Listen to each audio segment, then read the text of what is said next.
Hello students, welcome to my YouTube channel Sahaj classes. तो हम discuss कर रहे हैं 2021 वाला। तो यहाँ पे देखो, इसमें हमसे क्या पूछा गया है। क्वेश्चन 1 देखो, if n1 n2 and n3 are the fundamental frequencies of three segments into which string is divided. कि n1 n2 n3 है, वो फंडामेंटल फ्रीक्वेंसी है तीन सेगमेंट का। एक स्ट्रिंग है, उसके तीन सेगमेंट डिवाइड किए गए हैं और n1 एक की फ्रीक्वेंसी है, n2 सेकंड वाले की और n3 थर्ड वाले की। तो then the original fundamental frequency n of the string is given by the following. तो वहां पे हमें ओरिजिनल फ्रीक्वेंसी बतानी है, किसकी स्ट्रिंग की बतानी है। तो वहां पे हम कैसे बताएंगे, देखो वो जोड़ के बतानी पड़ेगी, उनको एडिशन करके बतानी पड़ेगी हमें। लेकिन जो फंडामेंटल फ्रीक्वेंसी होती है स्ट्रिंग की, वो क्या होती है, 1/2L√T/μ होती है। तो यहाँ पे देखो, ये वाली बात तो ठीक है, लेकिन ये लेंथ है ना, यहाँ पे नीचे आई हुई है। तो यहाँ पे जब हम अलग अलग के लिए लिखेंगे, जैसे हमने लिखा L1 के लिए, तो ये कैसे आया, N1I2L1√T/μ। ये N2I 1/2L2 √T/μ। n3i 1/2L3 √T/μ। लेकिन यहाँ पे लेंथ ऑफ स्ट्रिंग है, वो तो हमें ऊपर चाहिए होगी, क्योंकि लेंथ ऑफ स्ट्रिंग के रिस्पेक्ट में ही हमें फ्रीक्वेंसीज बतानी है। तो कैसे आएगी, जब हम इसको 1/n1 करेंगे तो 1/n1 1/n निकालेंगे हम, तो वो किसके इक्वल आएगा। देखो पहले इनको या तो लिख के देख लो एक बार कि 1/n1 क्या होगा। ये क्या आएगा, 2L1 तो ऊपर चला गया और ये आया μ/t।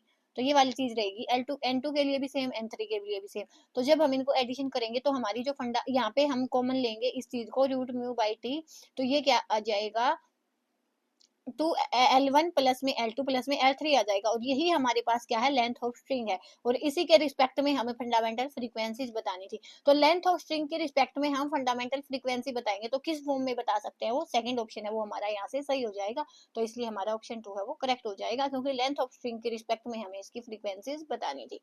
उसके बाद question 2, Rutherford alpha particle scattering experiment shows that. जो रदरफोर्ड का अल्फा स्कैटरिंग एक्सपेरिमेंट है, उसने क्या बताया। देखो यहाँ पे ये वाला क्वेश्चन है ना, आपका 9th क्लास का रहेगा। तो यहाँ पे पहले भी क्वेश्चन 6 to 10 आते थे, ऐसी बात नहीं है। तो वहां पे आपने ये वाली चीज कंसीडर करके पहले 6 to 10 है, उसका जो सिलेबस है वो कंप्लीट करो, उसके बाद ही कुछ सोचना। इसके बाद ही पीवाई क्यू सोचना। उसके को जो भी चीज आपके माइंड में आ रही हो ना, तो तभी पहले आपके माइंड में आना चाहिए कि पहले 6 to 10 है वो सिलेबस कंप्लीट हो जाए। तो यहाँ पे क्या था, इलेक्ट्रॉन्स हैव नेगेटिव चार्ज। तो यहाँ पे इलेक्ट्रॉन्स पे नेगेटिव चार्ज होता है। तो देखो ये बात तो सच है कि भाई आपको ये लगेगा कि ये वाली चीज सही है, तो सही तो है ये, लेकिन यहाँ पे ये वाली चीज रदरफोर्ड ने नहीं बताई थी। तो इसीलिए हम इस ऑप्शन के अकॉर्डिंग ये वाली चीज सही नहीं होगी। The mass and the positive charge of atom is concentrated in the nucleus. कि जो मास होता है और पॉजिटिव चार्ज होता है वो न्यूक्लियस में कंसिडर होता है, कंसंट्रेटेड होता है। ये वाली बात सही है। Neutron exist in the nucleus, ये बात भी ठीक है, लेकिन ये बात भी इसने नहीं बताई थी। उसके बाद most of the space in atom is empty, which of most of the space in empty is empty. ये भी बात सही है कि हमारा जो स्पेस होता है एटम में वो एम्प्टी होता है। तो यहाँ से हमारा जो ऑप्शन 2 है और 4 है वो सही हो जाएगा, ये वाला ऑप्शन 2 सही हो जाएगा। तो देखो एक बार बताऊं आपको मोटा मोटा, रदरफोर्ड का जो स्कैटरिंग एक्सपेरिमेंट क्या था, उसमें उसमें उसने क्या किया था कि बोम्बारमेंट की थी। और यहाँ पे उसने एक रेडियो एक्टिव सब्सटेंस रखा था और यहाँ पे उसने गोल्ड की थिन फॉइल लगाई थी। तो उसने तीन चीजें वहां पे देखी थी। तीन चीजें क्या, कि कुछ जो उसने जो रेज वहां से गई थी, बीम गई थी अल्फा पार्टिकल की, उसमें से पास हो गई। पास हो गई तो मतलब क्या, उसके अंदर है वो स्पेस एम्प्टी था। तो वो ऐसे पता चला उसको कि जो मोस्ट ऑफ द स्पेस है एटम का वो एम्प्टी है। उसके बाद वहां पे सेकंड जो स्टेटमेंट थी, कई जो वहां पे ये अल्फा पार्टिकल की रेज थी वो वहां से स्ट्रा के कुछ एंगल्स पे बेंट हो गई, कुछ एंगल्स पे बेंट हो गई। थर्ड जो स्टेटमेंट थी कि एक रे बहुत सारी रेज में से, अल्फा पार्टिकल में से एक पार्टिकल ऐसा हुआ कि वहां पे जिस जगह पे वो गया था ना, तो उसी जगह पे आया होगा। अब अल्फा पार्टिकल पॉजिटिवली चार्ज था, तो यहाँ पे न्यूक्लियस पे भी पॉजिटिव चार्ज है। तो पॉजिटिव पॉजिटिव आपस में स्ट्राइक करेंगे तो वो क्या होगा, रिपल्शन होगा। तो वो जैसे गया वैसे ही बेंट हो गया। और इसी पॉजिटिव का इफेक्ट होने की वजह से कुछ पार्टिकल है वो यहाँ से तक आगे वहां पे बेंट हो गए। तो ये वाली चीजें, तीन चीजें उसने बताई थी। तो ये वाला ऑप्शन 2 और ऑप्शन 4 है वो सही हो जाएगा। और ये वाली चीज दी गई है ऑप्शन 2 में, तो इसलिए हमारा ऑप्शन 2 है वो करेक्ट हो जाएगा। उसके बाद question 3, what happens when oxygen atom becomes oxygen ion. हमारे पास जब ऑक्सीजन एटम है वो ऑक्सीजन आयन बनेगा। तो यहाँ पे देखो, हम ऐसे तो हमारा जो O2 नेगेटिव के जैसे एग्जिस्ट होता है, लेकिन आयन हमें यहाँ पे नहीं बताया गया कि कौन सा बनाना है। तो हम O नेगेटिव भी ले सकते हैं, O पॉजिटिव भी ले सकते हैं, है ना। तो यहाँ पे देखो क्या होगा, इट्स एटॉमिक मास डिक्रीज, कि इसका एटॉमिक मास है वो डिक्रीज होगा। तो देखो यहाँ पे इलेक्ट्रॉन्स निकले हैं। तो एक कंडीशन हमारे पास ऐसी है कि इलेक्ट्रॉन यहाँ पे लिया है इसने, और एक कंडीशन हमारे पास यहाँ पे है ऐसी कि इसने इलेक्ट्रॉन को डोनेट किया है। यहाँ पे हुआ डोनेशन, यहाँ पे हुआ एक्सेप्टेंस। अब देखो इलेक्ट्रॉन का मास होता है वो नेग्लिजिबल होता है, नेग्लिजिबल तो होता है लेकिन कुछ तो होता है ना। तो यहाँ पे हम ये तो नहीं, यहाँ पे देखो इट्स एटॉमिक मास डिक्रीज। तो एक बार हमने मान लिया कि यहाँ पे जब ये वाली कंडीशन बनेगी डोनेट हुआ होगा तो हमारा एटॉमिक मास है वो डिक्रीज हुआ होगा, तो एक बार के लिए हम इसको सच मान लेते हैं। उसके बाद सेकंड पे चलते हैं, इट्स न्यूक्लियन नंबर इंक्रीज। तो यहाँ पे देखो इसका जो न्यूक्लियन नंबर है वो इंक्रीज हो जाएगा। तो न्यूक्लियन किसको बोलते हैं हम, प्रोटॉन प्लस न्यूट्रॉन को बोलते हैं। यहाँ तो जब ये आयन बनेगा ना तो इलेक्ट्रॉन इफेक्ट होंगे, प्रोटॉन और न्यूट्रॉन पे कोई भी इफेक्ट नहीं होगा, तो ये वाली स्टेटमेंट हो गई गलत। Its atomic number remain same, तो ये वाली तो बात सही है, एटॉमिक नंबर पे कोई भी इफेक्ट वहां पे नहीं आएगा। Its atomic mass number, its mass number increase, इसका जो मास है वो इंक्रीज हो जाएगा। तो सही बात है, यहाँ पे मास डिक्रीज हो रहा था तो यहाँ पे मास इंक्रीज हो जाएगा। तो यहाँ पे कंडीशन मेंशन करो कि यहाँ पे हमें ए डी और सी मिलेंगी, लेकिन यहाँ पे तो ए डी सी है जैसा ऑप्शन नहीं है। तो यहाँ पे हम इस चीज को भी नेग्लेक्ट करेंगे और इस चीज को भी नेग्लेक्ट करेंगे, क्योंकि देखो यहाँ पे हमें नहीं पता ना नेगेटिव आयन बनेगा या पॉजिटिव। अगर हम नेगेटिव आयन यहाँ पे मानेंगे तो यहाँ पे जो इसका मास है इसने एक्सेप्ट किया है तो इंक्रीज हो जाएगा, नेग्लिजिबल ही सही इंक्रीज हो जाएगा। अगर यहाँ पे डोनेशन वाला केस बना तो डिक्रीज हो जाएगा। या तो ये दोनों ही लेने पड़ेंगे या तो फिर इसका जो मास है वो नेग्लिजिबल मान के हम छोड़ देंगे। तो यहाँ पे दोनों ऑप्शन किसी भी ऑप्शन में कंसिडर नहीं है, तो इसको हम नेग्लिजिबल मान के इन दोनों को गलत मान लेंगे और हमारा जो एक ही ऑप्शन यहाँ पे सही बचेगा, एटॉमिक नंबर है वो सेम रहेगा। तो ऑप्शन सी है वो, ऑप्शन डी है वो हमारा सही हो जाएगा, ओनली सी। तो ऑप्शन 4 इज करेक्ट। उसके बाद question 4, a student studies that a soap molecule has two end. एक स्टूडेंट ने स्टडी की कि उसमें एक सोप मॉलिक्यूल के दो एंड होते हैं, one of which is ionic and and other is carbon chain. एक तो हमारे पास देखो यहाँ पे ऐसे होता है सोप, ये तो होती है हमारी कार्बन चेन और यहाँ पे होता है हमारा आयनिक पार्ट ऐसे। उसके बाद क्या बोला है उन्होंने, विच of following options explain the interaction of soap molecule with oil. तो यहाँ पे देखो ये वाला क्वेश्चन रहेगा, वो भी आपका 10th क्लास का रहेगा। तो क्या होता है यहाँ पे, ये वाला जो पार्ट होता है हमारा होता है आयनिक, और साथ में ये वाला जो हमारा पार्ट होता है ये होती है सिंपल जो हमारी कार्बन चेन होती है। अब यहाँ पे देखो इसको हम बोलते हैं हेड और इसको हम बोलते हैं टेल। और हेड है, हेड कैसे समझो, हेड शैम्पू से लगा लो, बालों को हम किससे धोते, पानी से। तो जो हमारा हेड होता है वो होता है हाइड्रोफिलिक, और जो हमारी टेल होती है वो हाइड्रोफोबिक। अब इसका क्या मतलब है, hydrophilic means water loving, hydrophobic means water hated.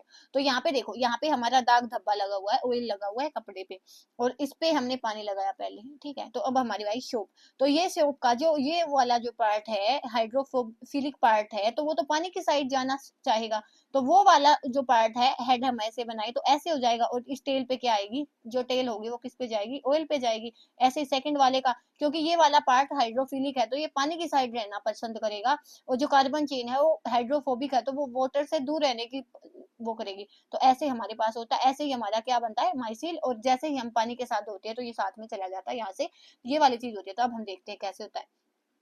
Ionic end of soap interact with the oil, कि यहाँ पे आयनिक एंड होगा सोप का, वो इंटरेक्ट करेगा ऑयल के साथ। तो यहाँ पे हमने देखा आयनिक एंड नहीं इंटरेक्ट करता, हमारा जो टेल होती है कार्बन चेन होती है वो करेगा। उसके बाद the closest end of the soap either ionic or carbon chain interact with you, कि जो पास होगा वो इंटरेक्ट कर लेगा, तो ये भी बात गलत है।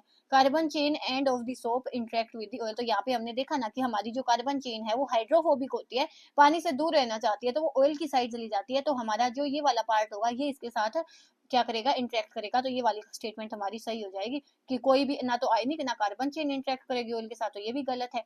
तो हमारे पास ऑप्शन 3 है वो सही हो जाएगा। ये बाकी मैंने आपको समझा दिया, आपका क्लास 10 का ये क्वेश्चन रहेगा। उसके बाद question 5, match the column 1 and column 2 and choose correct option. तो ये वाला भी आपका 10th क्लास का है, ये फिजिक्स वाला पोर्शन है। ये वाला पोर्शन मैंने अपने चैनल पे नोट्स में भी अपलोड किया है, तो वहां से आप देख सकते हो कि कौन सा लेंस के साथ कौन सी चीजें कैसे होती है। तो पहले देखो, एक चीज आपने याद रखनी है कि कोई भी लाइन अगर पैरेलल गई तो वो कन्वर्ज होगी फोकस पे, अगर कोई भी वो है लाइन है वो फोकस से पास होगी तो वो फिर पैरेलल जाएगी, पैरेलल है तो फोकस पे जाएगी और फोकस है तो वो पैरेलल जाएगी। इस चीज का आपने ध्यान रखना है, ठीक है। तो यहाँ पे देखो यहाँ पे हमने दिखा कि रे थ्रो फोकस, तो फोकस है तो मीन्स वो क्या करेगी, पैरेलल वहां पे जाएगी। तो यहाँ पे हमने क्या देखा कि रिफ्लेक्टेड पैरेलल रे टू प्रिंसिपल एक्सिस, तो हमारे पास 2 का हो गया ए, इतना हमें पता चला। उसके बाद रेज फ्रॉम इनफाइनाइट डिस्टेंस, अब हमने क्या बोला कि वो इनफाइनाइट डिस्टेंस से आएगी तो फोकस पे रहेगी, और फोकस पे रहेगी तो वो पैरेलल जाएगी, इनफाइनाइट डिस्टेंस पे होगी। तो ये दो चीजें तो दिमाग बिल्कुल कॉमन होती है यहाँ पे। उसके बाद ये थर्ड का क्या आ जाएगा हमारे पास, बी की कन्वर्ज होगी फोकस से। उसके बाद रिफ्रैक्टेड रेज टू इन्फिनिटी, की जो रेज है वो इन्फिनिटी पे रिफ्रैक्ट होंगी तो वो क्या होंगी, एमर्ज हो जाएंगी फोकस पे। यहाँ पे रे थ्रो सेंटर ऑफ कर्वेचर, वो रे होगी जो सेंटर ऑफ कर्वेचर पे होगी, तो रिफ्रैक्टिंग, यहाँ पे रिफ्लेक्टिंग आना चाहिए था लेकिन थोड़ी ऑप्शन की मिस्टेक थी, तो यहाँ पे ये मार्क्स सबको मिला था। लेकिन फिर भी यहाँ पे इसका ऑप्शन 1 रहेगा, इसको रिफ्लेक्टिंग करके, बाकी हमारा जो ऑप्शन 1 है वो यहाँ से सही हो जाएगा। Question 5 option 1 is correct. उसके बाद क्वेश्चन 6, एटोमिसिटी ऑफ फोस्फोर्स इज, तो यहाँ पे फोस्फोर्स कैसे एग्जिस्ट करेगा, V4 के जैसे एग्जिस्ट करेगा, और इसकी जो एटोमिसिटी होती है वो 4 होती है, तो ऑप्शन 3 है वो करेक्ट हो जाएगा। उसके बाद question 7, 3.42 gram of sucrose are dissolved in 18 gram of water, इतना सक्रोज का अमाउंट है वो इतने वाटर में डिजोल्व हुआ, तो हमें बतानी है जो पूरा सोल्यूशन हमें मिला है उसमें ऑक्सीजन एटम कितने होंगे। तो यहाँ पे देखो हमें क्या करना पड़ेगा, पहले सक्रोज के मोल्स निकाल लेंगे हम, फिर वाटर के मोल्स निकालेंगे, फिर हम देखेंगे कि कितने मोल सक्रोज में वाटर ऑक्सीजन का है, और यहाँ से ऑक्सीजन के मोल निकालेंगे। जब हमारे पास ऑक्सीजन के मोल आ जाएंगे तो हमें पता है कि 1 मोल में कितने एटम होते हैं, 6.022 10 की पावर 23, जो हमारा एवोगैड्रो नंबर होता है, Na होता है, इतने एटम्स होते हैं। तो हमारे पास अगर मोल्स आ गए तो हम Na से मल्टीप्लाई करके वहां से एटम निकाल लेंगे। तो 1 बाय 1 हम निकालते हैं, ठीक है। तो यहाँ पे देखो टोटल नंबर ऑफ ऑक्सीजन कितने होंगे, ऑक्सीजन जितने सक्रोज में है और ऑक्सीजन जितने वाटर में है। तो पहले हम सक्रोज के निकालते हैं। सक्रोज का फॉर्मूला होता है हमारा C12H22O11। तो मोल्स कैसे निकालते हैं हम, given mass divide by molar mass. तो जब आप इसका मोलर मास निकालोगे ऐसे करके 12 इंटू 12, 22 इंटू 1 और 11 इंटू 16, तो वो आएगा 342 ग्राम्स। तो इसके मोल्स कितने आए जब आप निकालोगे, तो 0.01 मोल। अब यहाँ पे एटम्स ढूंढेंगे हम ऑक्सीजन के, तो देखो यहाँ पे कितने एटम है, 11 है। तो यहाँ पे ऑक्सीजन के जो एटम है वो कितने हो जाएंगे, पहले हम इसके मोल्स निकालें तो इसकी 11 के साथ मल्टीप्लाई होगी, इतने मोल्स हो जाएंगे। उसके बाद एटम्स के लिए हमें इसके साथ मल्टीप्लाई करनी है, तो यहाँ पे हमने 0.01 मल्टीप्लाई में 11 क्यों हुआ, क्योंकि यहाँ पे 11 एटम थे, 11 इसके मोलिक्यूल थे, और एटम के लिए हमने इससे मल्टीप्लाई की, तो ये किस में आया, सारा काम सक्रोज में। उसके बाद ऑक्सीजन इन वाटर, तो मोल्स ऑफ वाटर निकालेंगे तो 18 ग्राम हमारे पास गिवन मास है, और मोलर मास भी 18 होता है तो 1 मोल। और ऑक्सीजन का कितना एटम होता है वाटर में, H2O एक ही होता है, तो एक से मल्टीप्लाई होगी, कोई डिफरेंस नहीं आएगा। एटम ऑफ ऑक्सीजन यहाँ पे एक ही मोल है तो इतने एटम यहाँ पे हो जाएंगे। अब हम इन दोनों को ऐड कर देंगे, तो टोटल अमाउंट ऑक्सीजन की कितनी आएगी, ये वाली चीज प्लस में ये वाली चीज। तो यहाँ से जब आप इसको सोल्व करोगे, इसको कॉमन लिया हमने, 6.022 10 की पावर 23, तो यहाँ पे बचा 0.11 प्लस में 1, तो यहाँ पे आया 1.11, इसके साथ मल्टीप्लाई करोगे तो ये आएगा 6.68। तो ऑप्शन 1 है वो करेक्ट हो जाएगा। तो ऐसे आपने इसको निकालना था। उसके बाद क्वेश्चन 8, लंग्स डेवलप फ्रॉम, तो लंग्स है वो कहाँ से डेवलप होते हैं, तो इसका जो ऑप्शन 3 है वो सही हो जाएगा। देखो बायो का क्वेश्चन है तो यहाँ पे आपको पता है तो ही लगा पाओगे आप। उसके बाद आइडेंटिफाई ए एंड बी, कि यहाँ पे हमें ये दिया गया है इथेनॉल, और इसका ऑक्सीडेशन हो रहा है एक बार, तो इसकी परसेंस में, और पीसीसी बोलते हैं हम इसको एक बार, और एल्केलाइन की MnO4 की परसेंस में। अगर आपको रिएजेंट का काम पता है तो इजीली आप बता पाओगे। जो हमारा ये वाला रिएजेंट होता है इसको एल्डिहाइड में बदल देता है, यहाँ पे आएगा एल्डिहाइड, और ये वाला है वो इसको एसिड में बदल देगा, कंप्लीट इसका जो ऑक्सीडेशन है वो करेगा। तो हमारा ऑप्शन 1 है वो करेक्ट हो जाएगा, यहाँ पे एल्डिहाइड में बदलेगा और यहाँ पे एसिड में बदल जाएगा। उसके बाद question 10, which of following is not an example of A modified underground stem, इनमें से कौन सा मॉडिफाइड अंडरग्राउंड स्टेम का एग्जाम्पल नहीं होता, यहाँ पे ग्राउंड नट है वो इसका एग्जाम्पल नहीं होता। ऑप्शन 4 है हमारे पास करेक्ट हो जाएगा। उसके बाद question 11, the amount of solute present per unit volume or per unit mass of solution or solvent is known as, तो यहाँ पे देखो ये वाला क्वेश्चन आपका 9th क्लास का रहेगा, तो देखो पहले भी छोटी क्लासेस से क्वेश्चन आते थे, ऐसी बात नहीं है। तो यहाँ पे हमारा जो क्वेश्चन क्या है कि amount of solute present per unit volume, तो इस चीज की जो डेफिनेशन है ये किसकी होती है, हमारी कंसंट्रेशन की, जैसे हम मोलैरिटी नॉर्मेलिटी इनको निकालते हैं ना, तो ये क्या हो जाएगी, कंसंट्रेशन ऑफ सॉल्यूशन। तो ऑप्शन 2 है वो यहाँ से हमारा करेक्ट हो जाएगा। उसके बाद question 12, which of process is responsible for replacing and repairing tissues, तो यहाँ पे देखो रिप्लेस टिश्यूज को रिप्लेस करने के लिए या रिपेयर करने के लिए, जैसे हमारी कुछ चोट वगैरह लग जाती है तो कौन सा प्रोसेस है वो यूज होता है, वो होता है सेल डिवीजन। तो यहाँ पे सेल डिवीजन है वो यूज होगा। उसके बाद question 13, complete Metamorphosis occurs in, जो कंप्लीट मेटामॉर्फोसिस होता है वो किस में अकर होता है, सिल्वर फिश में नहीं होता, लोकस्ट में नहीं, बेडबग में नहीं होता, मॉस्किटोज में। तो हमारा ऑप्शन 4 है वो सही हो जाएगा। उसके बाद question 14, which of following statement is correct, इनमें से कौन सी स्टेटमेंट है वो करेक्ट होगी। Material exist as liquid at room temperature have their melting and boiling point lower than that of room temperature, कि जो मटेरियल वो लिक्विड होते हैं रूम टेम्परेचर में, उनका जो मेल्टिंग पॉइंट होता है और बॉइलिंग पॉइंट होता है वो रूम टेम्परेचर से कम होता है। तो हम मेल्टिंग पॉइंट तो मान लेंगे कि रूम टेम्परेचर से कम होता है, लेकिन बॉइलिंग पॉइंट तो क्या है, वो बॉइल करना तो तभी स्टार्ट करेगा ना जब उसका टेम्परेचर है वो रूम टेम्परेचर से ज्यादा हो। तो इसलिए हमारी फर्स्ट स्टेटमेंट है वो गलत हो जाएगी। To convert a temperature on Celsius scale to Kelvin scale, जब हम सेल्सियस से केल्विन में जाते हैं तो वहां पे हम 273 ऐड करते हैं। तो यहाँ पे क्या दिया गया है, to convert a temperature on Celsius scale to Kelvin scale subtract 273, तो सब्सट्रैक्ट नहीं करेंगे हम, एडिशन करेंगे, तो ये भी गलत है। Density of ice is less than that of water, तो ये बात सबको पता है, इसीलिए हमारी जो वाटर होता है उस पर वो आइस है वो फ्लोट हो जाती है, तो डेंसिटी कम होती है। The process involving the transition of a substance from solid to liquid, solid to liquid तो वेपराइजेशन होता है, सब्लिमेशन होता है जब हमारा सॉलिड से सीधा गैस में बदल जाए, वेपर्स में बदल जाए, तो वो सब्लिमेशन होता है। तो ये वाली चीज भी गलत हो गई, तो हमारा ऑप्शन 3 है वो करेक्ट हो जाएगा। तो आज हमारा इस वीडियो का लास्ट क्वेश्चन आज के लिए। तो देखो साथ के साथ ही ये लिखने पड़ते हैं मुझे, क्योंकि इतना टाइम नहीं होता, साथ में खुद की स्टडी को भी टाइम देना पड़ता है। तो if the focal length of magnifying glass is this 2.5 centimetre, it can magnify an object. तो इसके लिए आप ये सीधा फॉर्मूला याद रखो कि मैग्नीफाइंग पावर क्या होती है, 0.25 इंटू में 5 प्लस में 1, और यहाँ पे 5 क्या होता है, 1 बाई फोकल लेंथ। तो यहाँ पे 5 है 1 बाई फोकल लेंथ है 2.5 सेंटीमीटर, तो इसको सोल्व किया तो ये वैल्यू आई 40। तो मैग्नीफाइंग पावर कैसे हो जाएगी, 0.25 इंटू में 40 प्लस में 1। तो जहां भी आपको ये क्वेश्चन मिले ऐसा ऐसा, तो ये वाला फॉर्मूला याद रखना। आप कैसे याद रखोगे कि 25 सेंटीमीटर है वो मिनिमम डिस्टेंस होता है हमारा देखने का, 25 सेंटीमीटर, तो इसके इस हिसाब से आप याद रखना कि 0.25 5 प्लस में 1, 5 की वैल्यू 1 बाई फोकल लेंथ आपको मिलेगी। कई बार हमसे रेडियस ऑफ कर्वेचर देखे भी फोकल लेंथ निकलवा लेते हैं, तो वो वाले चीज आपने थोड़ा सा ध्यान रखना। तो यहाँ पे 40 रखा हमने, तो ये आ जाएगा 11 टाइम्स, तो ऑप्शन 3 है वो करेक्ट हो जाएगा। क्वेश्चन 16 में हमसे क्या पूछा गया है, a radar is able to detect the reflected waves from an enemy airplane. एक रडार है वो क्या करता है कि एक एनिमी का जो प्लेन जा रहा है ना, वहां से उसको वेव को डिटेक्ट करता है जो वहां से रिफ्लेक्ट होके आती है। तो कितने टाइम इंटरवल बाद, इतने बाद। If the velocity of wave is this, the distance of the airplane and radar will be. अगर वेलोसिटी हमें ये गिवन है तो हमें बताना है कि एयरप्लेन और रडार के बीच का डिस्टेंस कितना होगा। तो यहाँ पे देखो, यहाँ पे हमारा एयरप्लेन है, यहाँ पे हमारा रडार है, तो यहाँ से ये वाली वेव जाए यहाँ तक जाएगी, एयरप्लेन से रिफ्लेक्ट होके वापस आएगी। तो ये तो डबल जो टाइम है ना हमारे पास, ये तो डबल टाइम आ गया।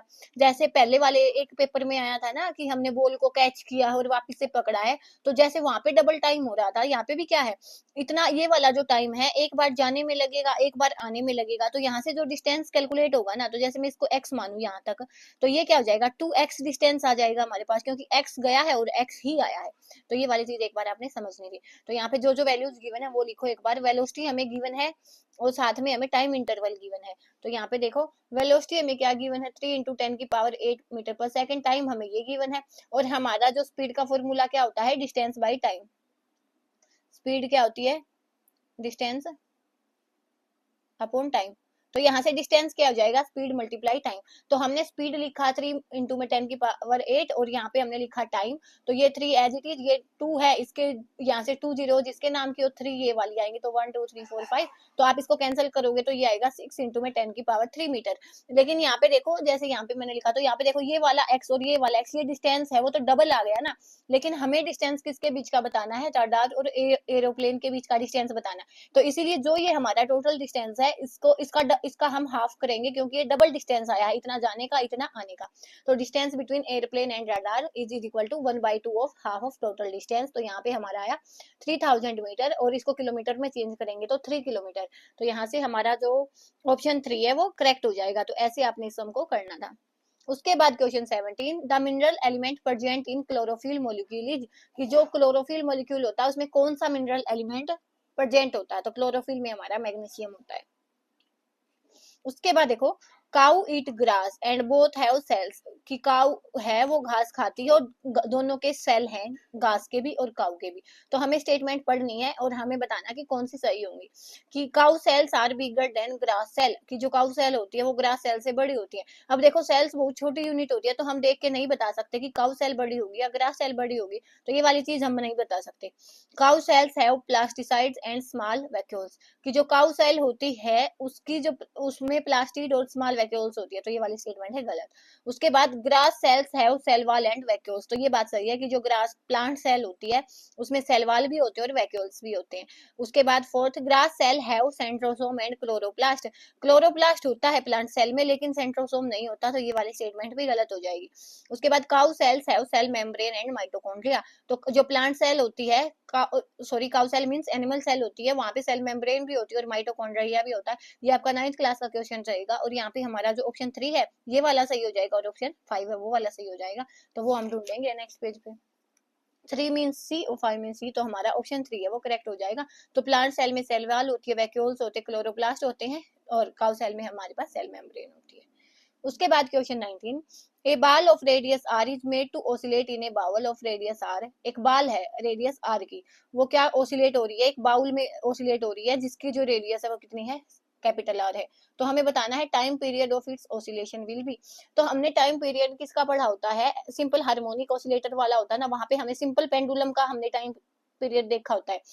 तो यहाँ पे देखो इसको हम अगर सिंपल पेंडुलम के जैसे ट्रीट करना चाहें तो एक बार वहां से हम टाइम पीरियड देखें। सिंपल पेंडुलम में क्या टाइम पीरियड होता है, t is equal to 2 pi under root में l बाई जी।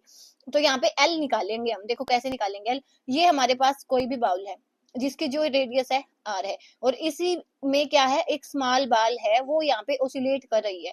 तो यहाँ पे अगर हमें पेंडुलम की लेंथ निकालनी है तो इसको आप 3D में अगर कंसीडर करोगे तो पेंडुलम की लेंथ क्या होगी कि इस जो बाउल की रेडियस में से हम ये वाली बॉल की जो रेडियस है उसको सब्सट्रैक्ट कर दे तो हमारी पेंडुलम की लेंथ आ जाएगी। ऐसा ही हमने करना है। तो लेंथ के प्लेस पे क्या आएगा, कैपिटल आर माइनस में स्मॉल आर, तो यहाँ से क्या आएगा हमारी लेंथ ऑफ पेंडुलम आ जाएगी। तो यहाँ पे हमारा जो ऑप्शन 3 है वो करेक्ट हो जाएगा। उसके बाद which question 20, which term is used for celestial bodies that revolve around the sun in highly elliptical orbit. तो जो सेलेस्टियल बॉडी होती हैं जो सन के अराउंड रिवॉल्व करती हैं उसको हम क्या बोलेंगे, तो उनको हम बोलेंगे कोमेट। तो हमारा ऑप्शन 1 है करेक्ट हो जाएगा। तो सोलर सिस्टम से क्वेश्चन आता है, कभी ये आ जाता है कि कितनी सैटेलाइट होती है, मैक्सिमम किसकी सैटेलाइट होती है, तो ये वाला आपने एक बार देख लेना। Which is what is incorrect about the circulatory system of Aves, जो एव्स होती हैं उनके सर्कुलेटरी सिस्टम के बारे में क्या गलत होता है। हार्ट इज 4 चैम्बर्ड, तो ये वाली बात सही है। Well developed renal portal system, ये वाली बात गलत है और गलत ही हमसे पूछी गई थी। तो हमारा ऑप्शन 2 है वो करेक्ट हो जाएगा कि जो हमारी ये जो एव्स होती है ना उनमें क्या होता है, well developed renal portal system नहीं होता। साइनस विनोसस एंड ट्रांसस, ये वाली आर्टरियस आर लैकिंग, ये वाली बात सही है। आरबीसी आर न्यूक्लिएटेड, ये वाली चीज भी सही है। उसके बाद question 22, bipolar neurons are found in, तो बाइपोलर न्यूरॉन्स होते हैं वो कहाँ पे मिलते हैं हमें, वो मिलते हैं रेटिना में। तो यहाँ पे हमारा ऑप्शन 3 है वो करेक्ट हो जाएगा। उसके बाद where is the lower end of lightning conductor fixed in the building, तो यहाँ पे देखो जो बड़ी बड़ी बिल्डिंग होती है वहां पे क्या होता है, एक उनके टॉप में एक कंडक्टर लगाया जाता है, क्योंकि जब बिजली वगैरह पड़े तो वहां पे वो वाली चीज उस पे कंज्यूम होके उसका जो एक पार्ट होता है वो ग्राउंड में दबाया जाता है ताकि उसकी जो सप्लाई है वो ग्राउंड में चली जाए और बिल्डिंग पे कोई भी साइड इफेक्ट ना हो। तो यहाँ पे हमें पूछा गया कि उसका जो नीचे वाला एंड है वो कहाँ पे लगाते हैं, टॉप पे लगाते नहीं, बेस फ्लोर पे नहीं लगाते, विंडो पे भी नहीं लगाते, वो हमें इनसाइड द ग्राउंड लगाते हैं ताकि जो भी वहां पे बिजली पड़ेगी तो वो नीचे की साइड कंज्यूम हो जाए, ग्राउंड में वो चली जाए। उसके बाद how many valence electron are not shared in following molecule, यहाँ पे कितने वैलेंस इलेक्ट्रॉन है वो शेयर नहीं हुए इस मॉलिक्यूल में। वैलेंस इलेक्ट्रॉन देखो क्लोरीन के पास कितने हैं, क्लोरीन का एटॉमिक नंबर होता है 17, कॉन्फिगरेशन लिखेंगे 287, तो यहाँ पे 7 इलेक्ट्रॉन है और एक ये हो गया 2 3 4 5 6 7, ऐसे इसके भी 7 है, 1 2 3 4 5 6 7, 1 2 3 4 5 6 7, ठीक है। उसके बाद फोस्फोर देखो इसका नंबर होता है 15 और यहाँ पे क्या आएगा 2 8 5, तो यहाँ पे 1 फोस्फोर्स का 2 3 4 और 5। अब गिन लो कि कितने वहां पे जो वैलेंस इलेक्ट्रॉन है वो शेयर नहीं हुए। तो यहाँ पे देखो 1 2 3 4 5 6 इसके 6 इसके 6 इसके, तो 6 × 3 18 और यहाँ पे 2 इसके हैं जो शेयर नहीं हुए, बाकी तो बॉन्डिंग में शेयर हुए हैं तो 20 हो जाएंगे, तो हमारा ऑप्शन 4 है वो करेक्ट हो जाएगा। तो ऐसे आपने इसको निकालना था। Question 24 option 4 is right.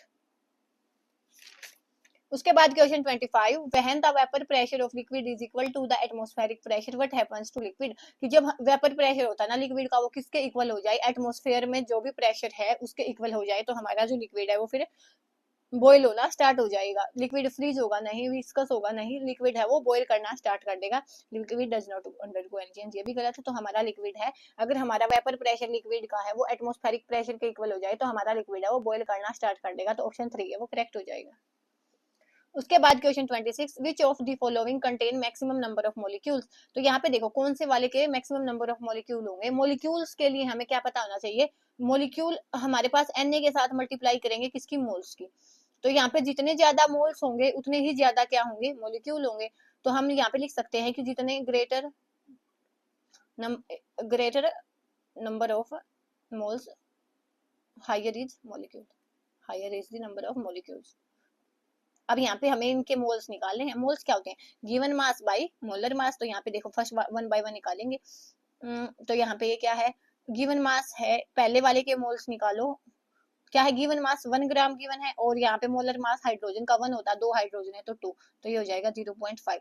उसके बाद ऑप्शन 2 के लिए हम देखें तो मोल्स कैसे निकलेंगे, गिवन मास है 1 ग्राम और N2 का मास हो जाएगा 1N का 14 और 28।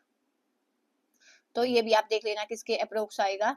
उसके बाद थर्ड देखो क्या है, यहाँ पे मोल्स कैसे निकालेंगे हम, गिवन मास है 1 ग्राम और कार्बन का मास होता है कितना 12, और यहाँ पे ये आ जाएगा ऑक्सीजन का, एक ऑक्सीजन का 16 और 2 है तो 32।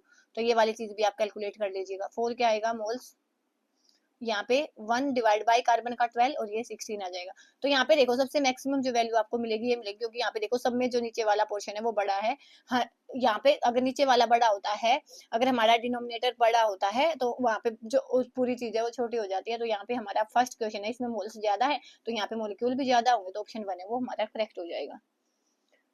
उसके बाद question 27, select the incorrect statement with reference to collenchyma. तो यहाँ पे हमें इनकरेक्ट स्टेटमेंट बतानी है। तो क्लोरोप्लास्ट में भी प्रेजेंट इन कोलेंचाइमा, तो कोलेंचाइमा में क्लोरोप्लास्ट है वो प्रेजेंट हो सकता है, तो ये बात सही है। Collenchyma allows easy bending without breakage of young stem, जो कोलेंचाइमा है वो बेंड हो जाता है इजीली बिना ब्रेकेज के, तो ये वाली बात भी सही है।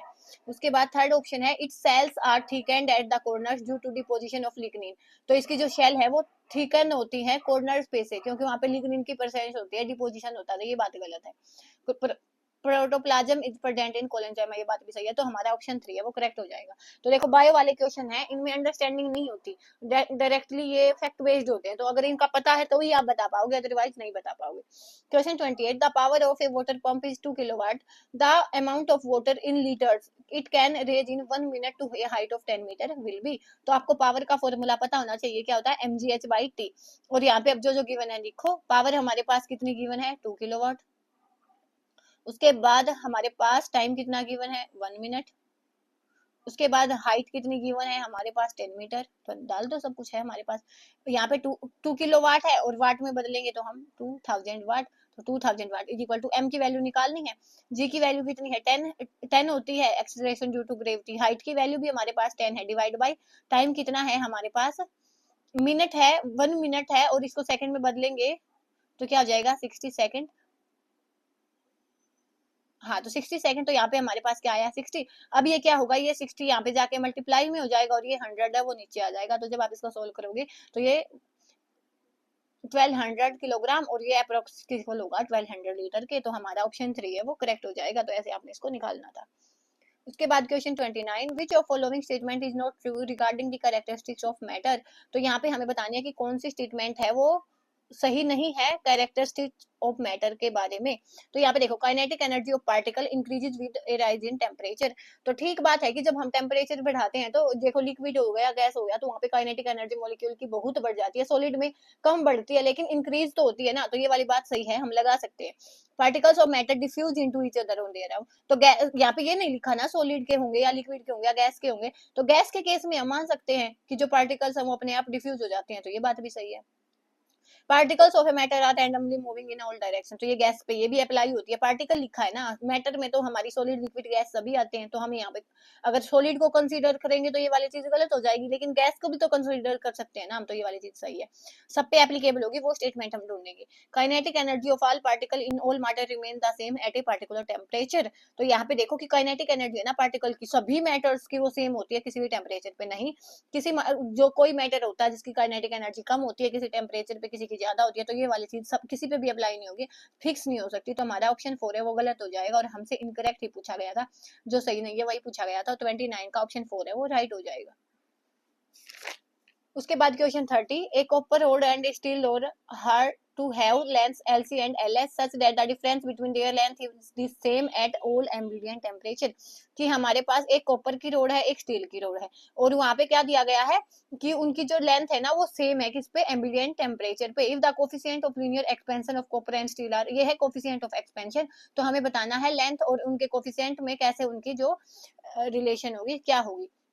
तो यहाँ पे देखो जो हमारा ये फॉर्मूला होता है वो क्या होता है कि जो लेंथ होती है वो किसके इक्वल, चेंज इन लेंथ किसके इक्वल होगी, अल्फा सी एल सी और डेल टी। तो यहाँ पे देखो अल्फा क्या है, कोफिशिएंट है लीनियर एक्सपेंशन का कोफिशिएंट, ये कॉपर के लिए है, ये सिल्वर के स्टील के लिए है, ये कॉपर के लिए, ये स्टील के लिए है।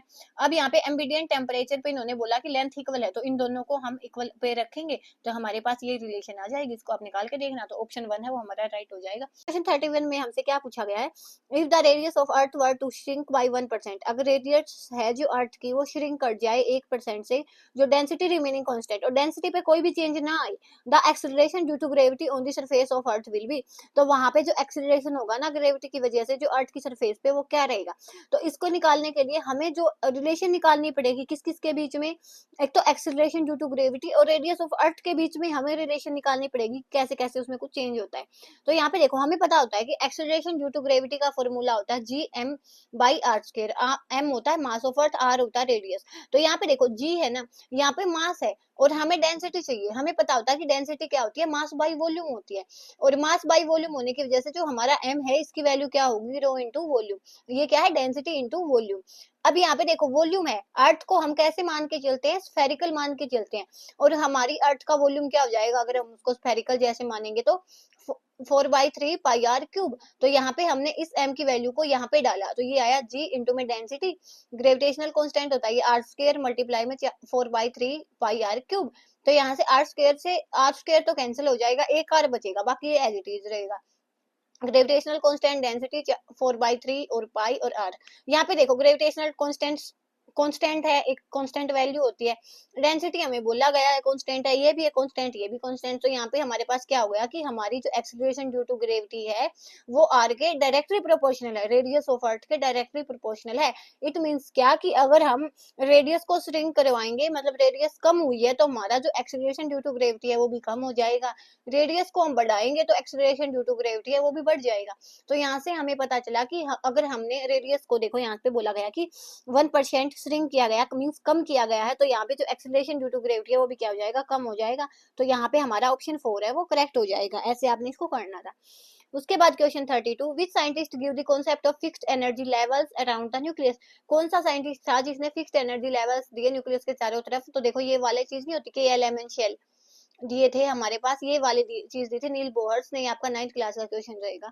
उसके बाद question 33, the amino acid coded by the start codon for protein synthesis is, वो कौन सा अमीनो एसिड होगा यहाँ पे जो स्टार्ट कोडोन के द्वारा कोड किया गया होगा। तो यहाँ पे देखो ये वाली चीज, बायो के जितने भी क्वेश्चन मिलेंगे आपको लर्निंग बेस्ड मिलेंगे, तो यहाँ पे हमारा जो ऑप्शन 1 है वो करेक्ट हो जाएगा, मिथियोनिन ये वाला ऑप्शन है वो सही हो जाएगा। उसके बाद है question 34, soaps are formed by the reaction of blank with caustic soda, हमारे पास जो सोप्स होती है ना वो कैसे बनती है, देखो सोप्स हमारे पास क्या होती है, कार्बोक्सिलिक एसिड का साल्ट होती है, यही होती है ना। तो इन्होंने बोला गया है हमारे पास क्या बोला इन्होंने कि यहाँ पे क्या है, कास्टिक सोडा है, कास्टिक सोडा हम क्या बोलते हैं, NaOH बोलते हैं। तो यहाँ पे किसकी रिएक्शन हम लेते हैं, यहाँ पे लेते हैं एस्टर की, RCOOR, तो यहाँ से हमारे पास ROH तो चला जाता है, और यहाँ पे हमारे पास हमें कार्बोक्सिलिक एसिड के साल्ट मिल जाते हैं जो हमारी शोप होती है। तो यहाँ पे जो हमारा ऑप्शन 4 है वो करेक्ट हो जाएगा एस्टर्स। ये आपका क्लास 10th का क्वेश्चन है। उसके बाद question 35, the equivalent resistance of resistance joint in parallel is this 6/5 ohm. Equivalent resistance दिया गया है जब हमने रेजिस्टेंस को पैरेलल में जोड़ा है। When one of the resistance wire is broken, अगर वहां पे एक रेजिस्टेंस वायर है वो टूट जाता है तो इफेक्टिव रेजिस्टेंस बिकम्स 2 ओहम। मतलब क्या हो गया कि यहाँ पे अगर एक वायर टूट गया तो इट मींस क्या, एक वायर का रेजिस्टेंस हमारे पास इतना है, तो हमने बताना है resistance of wire that got broken. देखो जैसे हम इसको समझना चाहें, हमारे पास ये रेजिस्टेंस थे दो, हमारे पास ये ऐसे पैरेलल में काउंट थे, तो इनका जो दोनों का इफेक्टिव रेजिस्टेंस था 6/5 ओहम।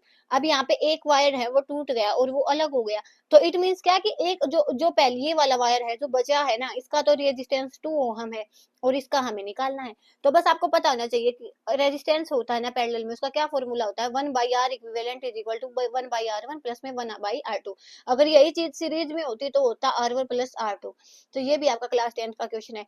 आर इक्विवेलेंट की वैल्यू 6/5 गिवन है तो हमने रखी, उसके बाद एक की इसको हमने R1 मान लिया जिसकी वैल्यू हमें गिवन है, ये हमारे पास R2 हो गया, तो R1 की वैल्यू हमने 2 रखी, R2 हमें निकालना है। तो ये वाली चीज 5 ऊपर गया, 5/6 हो गया, उसके बाद ये 1/2 इधर गया तो माइनस में 1/R। एलसीएम लेके इसको सोल्व करोगे तो 1/R2 की वैल्यू क्या आ जाएगी, 1/3। लेकिन हमें R2 की वैल्यू बतानी है तो ये हो जाएगा 3 ओहम। ऑप्शन बी है हमारे पास, करेक्ट हो जाएगा। तो ऐसे आपने इसको निकालना था। उसके बाद question 36, select the hierarchy of descending taxonomic ranks using the codes given. बोलो तो हमें बताएंगे, भी आपका क्लास 11th की बायो का क्वेश्चन रहेगा कि हमारे पास इनको कैसे हम अरेंज करेंगे। तो ये आपको पता तो बता सकते हो। तो सबसे पहले क्लास आता है, उसके बाद ऑर्डर आता है, उसके बाद फैमिली, उसके बाद जीनस, उसके बाद स्पीसीज। तो ऑप्शन ए है आपका, वो करेक्ट हो जाएगा। यहाँ से देखो क्लास सबसे पहले है सी में, उसके बाद ए, और फैमिली है ई में, और उसके बाद जीनस है बी में और डी में। तो हमारा ऑप्शन ए है वो करेक्ट हो जाएगा क्वेश्चन 36 का। उसके बाद question 37, if a block moving upon an inclined plane at 30 degree with a velocity of 5 meters per second stops after 0.5 second and the coefficient of friction will be. तो ये आपका क्लास 12 का question रहेगा। देखो physics का पहले वाले जो पेपर्स है ना उनमें न्यूमेरिकल हाई लेवल के आते थे, लेकिन जो 23 22 है वहां पे आपको 6 to 10 को भी देखने को मिलेंगे। तो यहाँ पे देखो हमसे क्या पूछा गया कि हमारे पास एक कोई ब्लॉक है, वो इंक्लाइंड प्लेन का मतलब क्या है, ऐसे झुका हुआ प्लेन होता है, तो वहां पे वो 30 डिग्री का एंगल बनाता है, हमारे पास थीटा दिया गया। वेलोसिटी के साथ, कौन सी वेलोसिटी के साथ मूव कर रहा है, वो 5 मीटर पर सेकंड के साथ वो मूव कर रहा है। तो हमारे पास इनिशियल वेलोसिटी क्या आ गई इसकी, 5 मीटर पर सेकंड।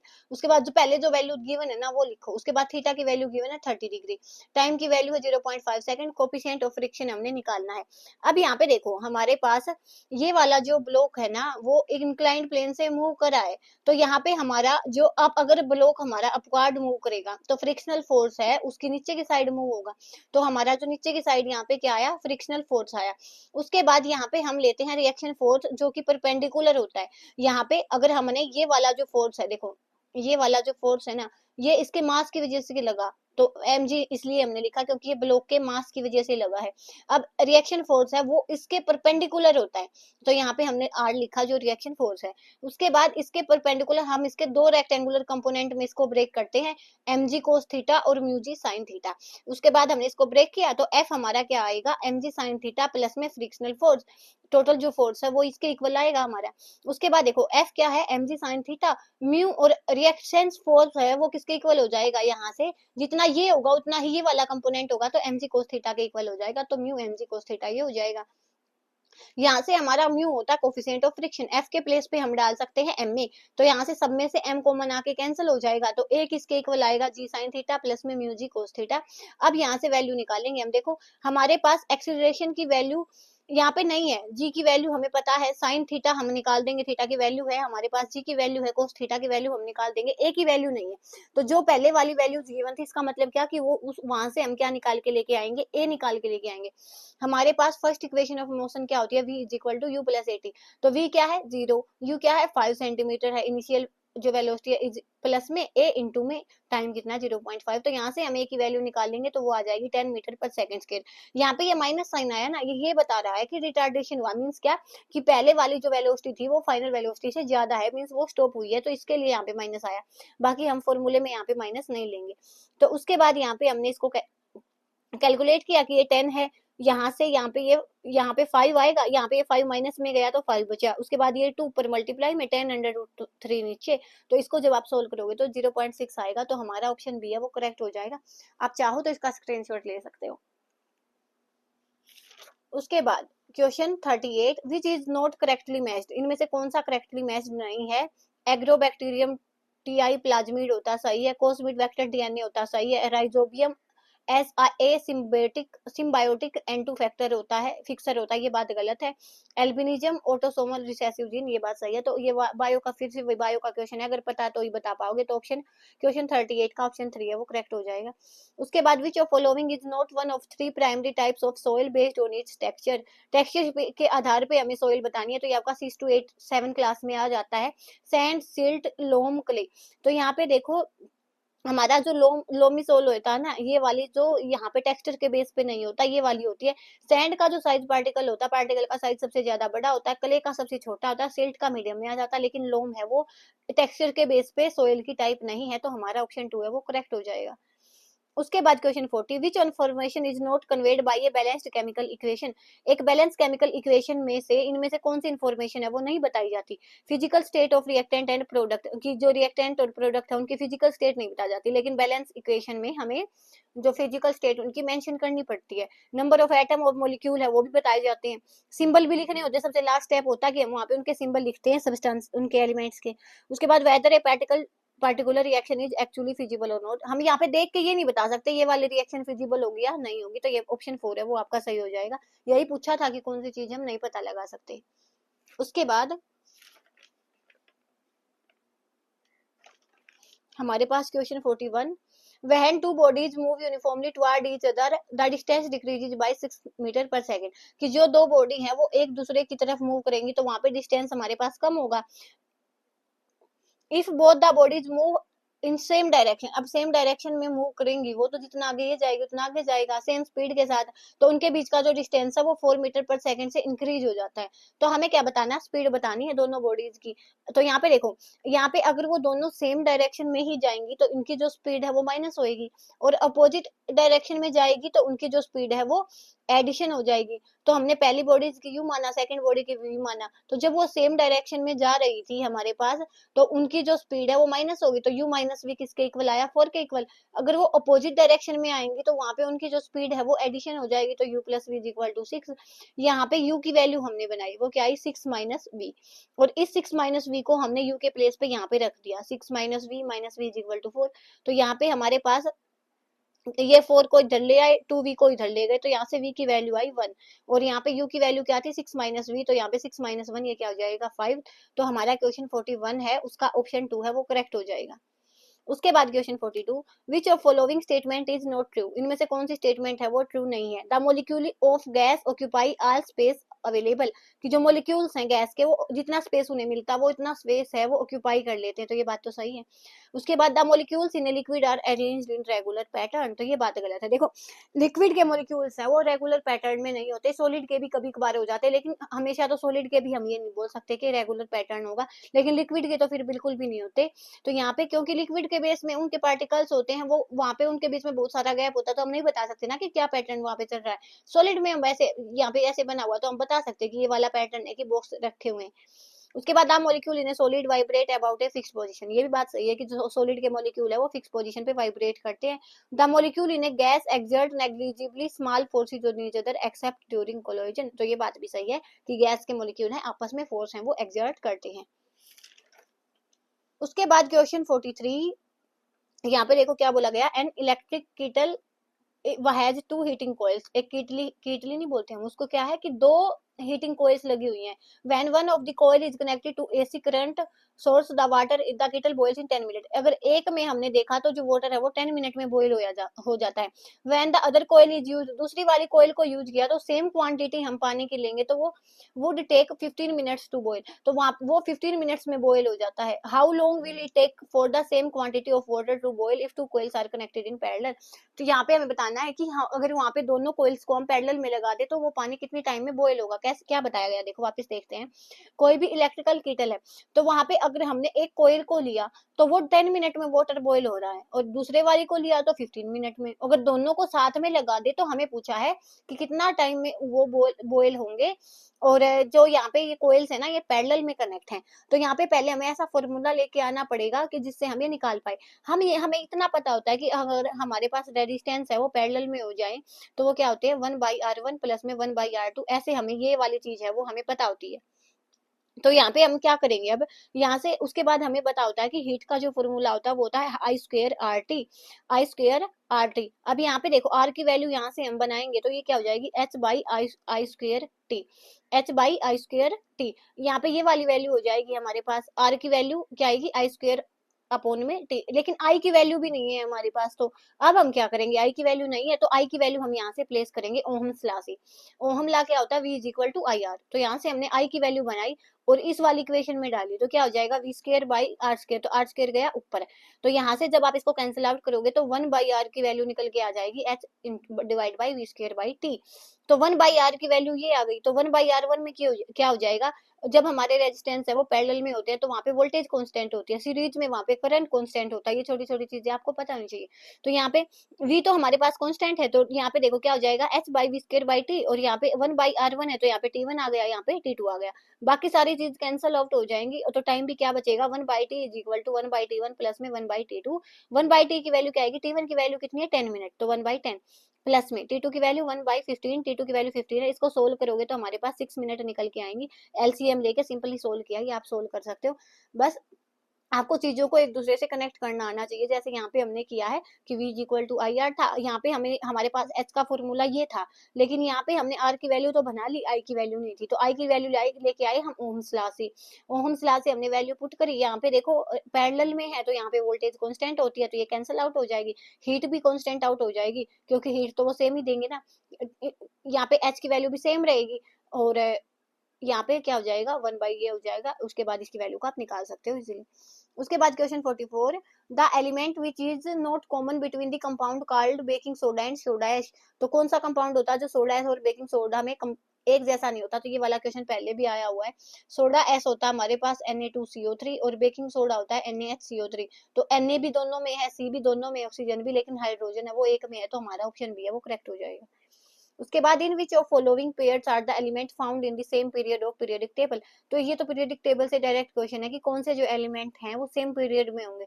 सल्फर सेलेनियम नहीं होते, पीरियड में नहीं होते, तो ग्रुप में हो जाते हैं ना, ऐसे ओ से टेपो। तो यहाँ पे उसके बाद स्ट्रोंटियम और कैल्शियम भी नहीं होते, पीरियड में पूछा, ग्रुप में थोड़ी पूछा। तो कैल्शियम ऐसे होता है। उसके बाद कैल्शियम जर्मेनियम हो जाएगा और पोटासियम मैग्नीज। तो दोनों ऑप्शन में थे, जो एक भी लगाया वो आपका सही हो जाएगा। क्वेश्चन 46 में हमसे क्या पूछा गया है, the adapter molecule in the process of translation is. जो प्रोसेस होता है ना ट्रांसलेशन का, उसमें एडेप्टर मॉलिक्यूल कौन सा होता है। तो बायो के जितने भी क्वेश्चन आपको मिलेंगे वो आपको लर्निंग बेस्ड मिलेंगे। तो यहाँ पे हमारा TRNA होता है इसमें, तो हमारा ऑप्शन 4 है वो सही हो जाएगा।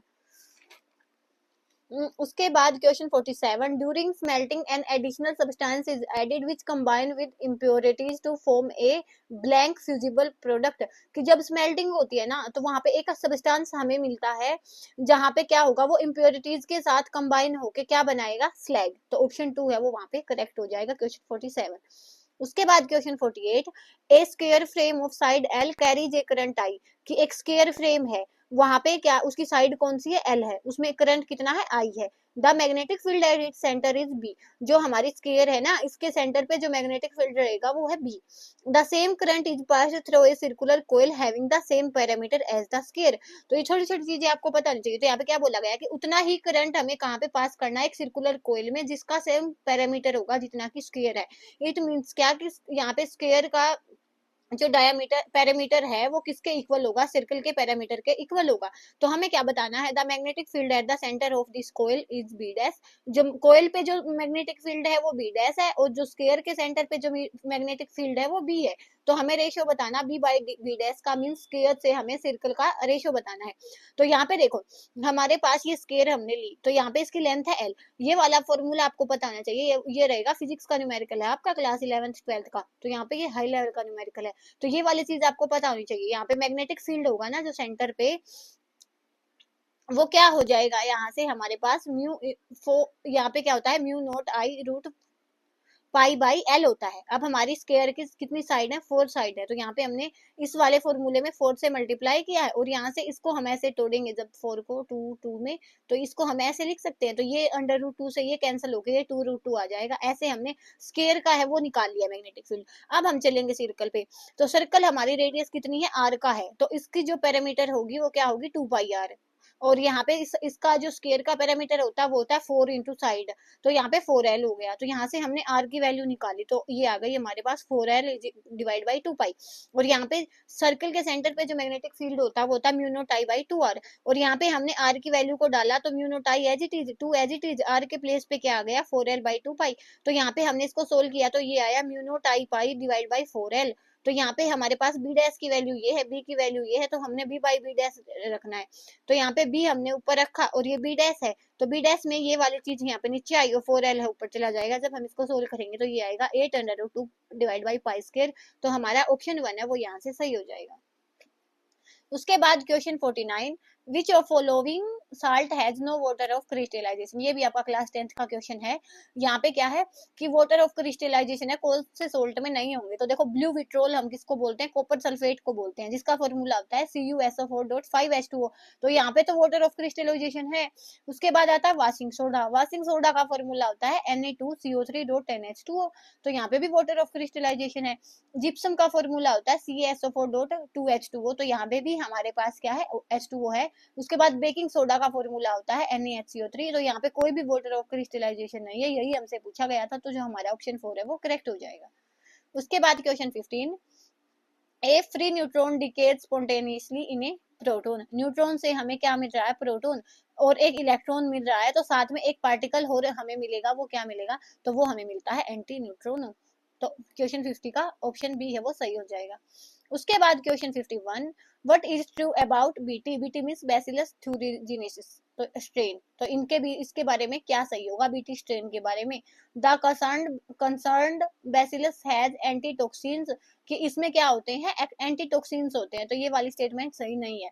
The BT strains have been used for designing novel bio insecticidal plants, कि जो ये बीटी स्ट्रेन्स होते हैं वो किसके लिए यूज होते हैं, बायो इंसेक्टिसाइडल प्लांट के लिए यूज होते हैं, तो ये बात सही है। ये वाली भी बात फिर हमें सही बताना था, एक सही हमें मिल गई, तो ऑप्शन 2 हमारा करेक्ट हो जाएगा, तो ये वाले ऑप्शन है।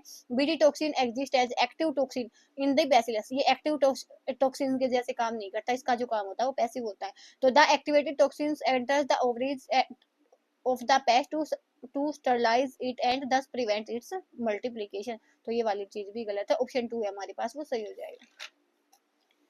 उसके बाद question 52, the correct match is नीनथेंस बोट्रॉइडल टिश्यू, यहाँ पे है chaetopterus lugworm, earthworm suckers, heteronereis asexual phase of nereis, तो यहाँ पे देखो ये वाली चीजें ना, ये भाइयों के क्वेश्चन है आपको, और ये अगर पता है तो आप बता पाओगे। देखो इसीलिए बोलते हूँ कि पहले फिजिक्स और केमिस्ट्री पे अपनी अच्छी खासी कमेंट बना लो, तो अगर बायो का पोर्शन आपको ना भी आए ना, तो एटलीस्ट आपसे जो फिजिक्स और केमिस्ट्री का पोर्शन है वो अच्छे से हो जाए, और आपके 35-40 मार्क्स भी आ जाएं, और कॉमन पर्सन आपका ठीक ठाक सा है, तो भी आपका एग्जाम है वो निकल जाएगा।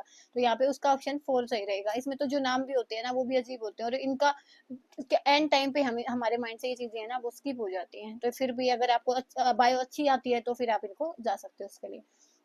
Question 53, a copper block of mass 2.5 kilogram is heated in a furnace to a temperature of 500 degree Celsius, एक कॉपर का ब्लॉक है जिसका मास इतना दिया गया, हमें एक फर्नेस में हीट करना है इतने टेम्परेचर पे, then placed on a large ice block, उसके बाद क्या है, एक आइस का ब्लॉक है उस पे वो कॉपर का ब्लॉक हीट करके है ना पुट कर दिया जाता है, तो हमें बताना कि कितनी आइस मेल्ट होगी, तो कितनी आइस वहां पे मेल्ट होगी, तो यहाँ पे देखो हम कैसे निकालेंगे, ये हमारा जो फॉर्मूला रहेगा वो क्या रहेगा, theta is equal to M into में ये हमारे पास क्या है, हीट है, और देखो यहाँ पे जितनी हीट कॉपर पे हुई होगी ना, जितनी हीट कॉपर से निकली होगी उतनी ही हीट किसको पिघलाने में यूज हुई होगी, जो हमारा आइस का क्यूब है।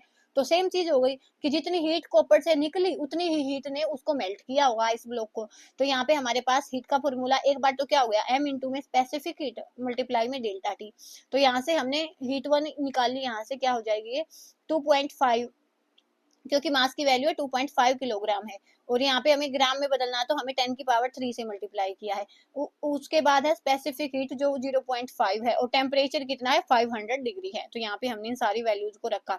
उसके बाद यहाँ पे हमारे θ2 पे, यहाँ पे हीट 2 पे जितनी हीट यहाँ पे मिली होगी हमें उतनी ही वहाँ पे उसको मेल्ट करने में यूज हुई होगी। तो यहाँ पे m और l कितना उसका जो अमाउंट है वो यहाँ पे पिघला होगा। तो ये वाली चीज है हीट ऑफ फ्यूजन। तो यहाँ पे इसकी वैल्यू कितनी गिवन है 400 जूल पर ग्राम। यहाँ से हम इन दोनों वैल्यूज को इक्वल डाल सकते हैं, तो ये इक्वल हो गई। तो यहाँ से इस वाली वैल्यू को जब हमने इसके इक्वल रखा तो ये 400 डिवाइड में आ गया। यहाँ पे 2.5 था तो इसके लिए 10 हमने ले लिया, 0.4 था तो इसके लिए 10। जब आप इसको सोल्व करोगे ना तो ये आएगा 1250 ग्राम्स, और जब हम किलोग्राम में बदलेंगे 1000 से डिवाइड करेंगे तो हो जाएगा 1.25 किलोग्राम। क्वेश्चन 53 का ऑप्शन 1 है वो सही हो जाएगा। उसके बाद क्वेश्चन 54, ए बनियान trees life time is 300 years, कि जो हमारा बनियान का ट्री है ना उसका लाइफ टाइम 300 ईयर्स है। If A fully grown banyan tree is burned in A thermal power plant, कि एक मतलब पूरी तरह से उगा हुआ जो बनियान ट्री है उसको थर्मल पावर प्लांट में क्या किया जाता है, जलाया जाता है। तो वहां पे क्या होगा, टू जनरेट एनर्जी, एनर्जी से मिलने लेने के लिए, and at the same time a new tree is planted. उसी टाइम पे देखो एक पहले वाला बनियान ट्री था वो जो फुली मतलब अच्छी तरह से उग चुका था तो उसको जलाया गया, वहां से एनर्जी मिली, और उसी टाइम पे एक नया प्लांट लगाया गया। तो हमें बतानी है कि कौन सी सही स्टेटमेंट होगी। तो the process is carbon neutral in immediate time frame. तो जो हमारा प्रोसेस है ना वो एकदम से कार्बन न्यूट्रल हो जाएगा। तो ये वाली चीज तो नहीं हो सकती ना, एकदम से कार्बन न्यूट्रल तो वो नहीं होगा, कुछ ना कुछ पोर्शन है वो कार्बन का उसमें रहेगा। The process will become carbon neutral only after many years. तो सही बात है कि बहुत सारे साल लग जाएंगे उसको कार्बन फ्री होने के लिए। There is no carbon involve in this process. तो ये वाली बात गलत है, यहाँ पे कार्बन तो इन्वॉल्व होती है।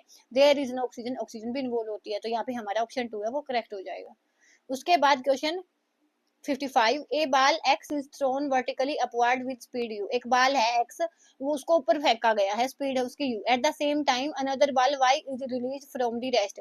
और एक देखो, एक तो ये बाल हमने ऊपर फेंकी है, एक उसी टाइम पे ऊपर से किसी ने एक बाल नीचे फेंकी है h हाइट से।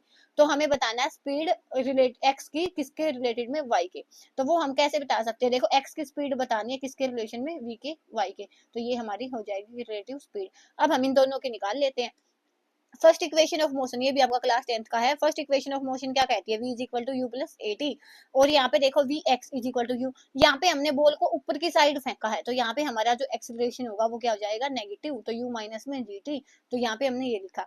उसके बाद v is equal to u plus a t, वहां पे ऊपर वाली बॉल को हमने रेस्ट से नीचे फेंका था तो इनिशियल वेलोसिटी 0 है और ये हो जाएगा जी टी। तो वी वाई की वैल्यू क्या आई जी टी। लेकिन यहाँ पे क्या है, इस वाली एक बॉल हमने ऊपर फेंकी है, दूसरे वाली बॉल को हमने नीचे फेंका है, तो इनमें से हमें एक को माइनस लेना पड़ेगा क्योंकि क्या होगा यहाँ पे दोनों अपोजिट डायरेक्शन में है। तो हमने यहाँ पे इसको ले लिया माइनस के जीटी। तो यहाँ पे क्या होगा v x minus v y. तो यू माइनस जी टी इसकी वैल्यू थी और माइनस इस फॉर्मूले वाला, और वी वाई को हमने माइनस जी टी क्यों लिया, क्योंकि यहाँ पे एक बॉल ऊपर फेंकी थी तो सेकंड वाली नीचे, मीन्स वहां पे उनकी जो डायरेक्शन है वो अपोजिट थी। तो यहाँ से जीटी से जीटी कैंसिल हो जाएगा और यहाँ पे यू बचेगा। ऑप्शन 3 है हमारा करेक्ट हो जाएगा। उसके बाद question 56, biuret test is use to test the presence of. जो ब्यूरेट टेस्ट है वो किसकी प्रेजेंस के लिए यूज किया जाता है, तो वो प्रोटीन की प्रेजेंस के लिए टेस्ट किया जाता है। तो क्वेश्चन 56 का ऑप्शन 3 है वो सही हो जाएगा। तो question 57, A rainbow has a circular shape because of. ये वाला जो रेनबो होता है उसकी सर्कुलर शेप होती है, क्यों होती है, क्योंकि देखो अर्थ से तो रेनबो बनता नहीं, बनता है बारिश से, इतना हमें पता है। तो इट मीन्स क्या कि वहां पे किसका रोल रहा होगा, जो हमारी बारिश की बूंदे हैं उनका होगा। तो हमारी जो रेन ड्रॉप्स होती है वो स्फेरिकल होती है, इसीलिए जो उनकी शेप है वो सर्कुलर है। बाकी अर्थ स्फेरिकल से कोई डिफरेंस नहीं आएगा, सन से भी नहीं आएगा, और अपनी आंखें स्फेरिकल होती है ऐसा भी नहीं होगा। उसके बाद question 58, mode of respiration in Mollusca. Mollusca में रेस्पिरेशन का मोड क्या होता है, तो हमारे पास ऑप्शन सही हो जाएगा ब्रोंचाइल और पल्मोनरी। तो बी और सी सही हो जाएगा, बकर रेस्पिरेशन इसमें नहीं होता। तो ऑप्शन 3 है हमारा करेक्ट हो जाएगा। उसके बाद question 59, select the pair of fibres obtained from stem of A plant. Stem plant की स्टेम से हमें कौन से फाइबर ऑब्टेन होते हैं, तो फ्लैक्स एंड जूट। तो क्वेश्चन 59 का ऑप्शन 2 है वो करेक्ट हो जाएगा। उसके बाद क्वेश्चन 60 जो कि आज की वीडियो का है लास्ट क्वेश्चन, इसी के साथ हमारा पेपर भी कंप्लीट हो जाएगा। Consider the following statement and select the correct using the codes given below.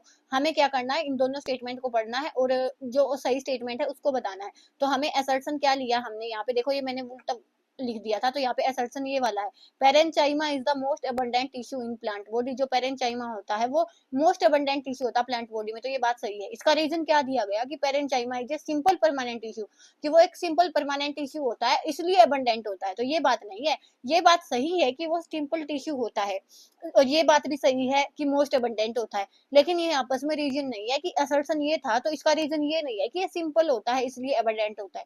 तो हमारे पास दोनों स्टेटमेंट सही है, बट एक्सप्लेनेशन सही नहीं है। तो A and R both are correct, but R is not correct explanation of A. तो ऑप्शन 2 है हमारा, वो सही हो जाएगा।